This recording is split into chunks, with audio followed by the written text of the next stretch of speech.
మనం చూస్తున్న నది పాతపట్నంలో ఉన్న మహేంద్ర తనియా నది. ఈ నదిలో ఒకప్పుడు విభూది పంట కూడా ఉండేది. ఇక్కడ స్వామివారికి చక్రతీర్థం, శివరాత్రి టైంలో గంగా హారతి, విశేషమైన పండగల రోజుల్లో ఈ నదికి గంగా హారతి చేస్తూ ఉంటారు. అప్పట్లో పర్లాకిండి రాజుగారు ఈ నదిలో స్నానం చేసి స్వామివారికి దర్శనం చేసేవారని ఇక్కడ స్థానికులు చెప్తున్నారు. మనమైతే ఇప్పుడు శ్రీ శ్రీ శ్రీ నీలకంఠేశ్వర స్వామి దేవాలయాన్ని దర్శనం చేసుకుందాం. గుడి ఎదురుగా క్షేత్రపాలకుడుగా కాలభైరవ స్వామి దర్శనం ఇస్తారు.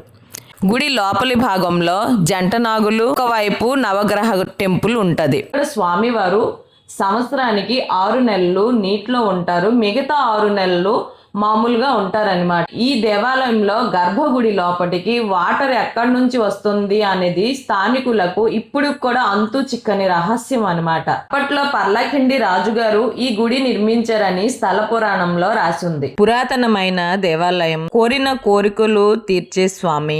వివాహం కోసం, సంతానం కోసం, చదువు కోసం, ఉద్యోగం ప్రాప్తి కోసం స్వామి దగ్గర వచ్చి మొక్కుకుంటారు.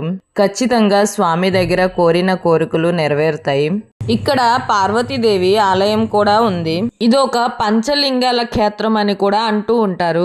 ఇక్కడ గుడి 4 వైపులా 4 శివలింగాలు స్థాపనం చేశారు. ఒకటి రామలింగేశ్వర స్వామి, కేదారేశ్వర స్వామి, కాశీ విశ్వనాథ స్వామి, లోకనాథేశ్వర స్వామి. కార్తీక మాసంలో మహాశివరాత్రి రోజు శివ కళ్యాణం, కాలభైరవ స్వామి అష్టమి, సుబ్రహ్మణ్య స్వామి షష్ఠి, త్రయోదశి నాడు నంది అభిషేకం, సంకష్టహర చతుర్దశి నాడు హోమాలు, ఇవన్నీ కూడా బాగా చేస్తారు ఇక్కడ.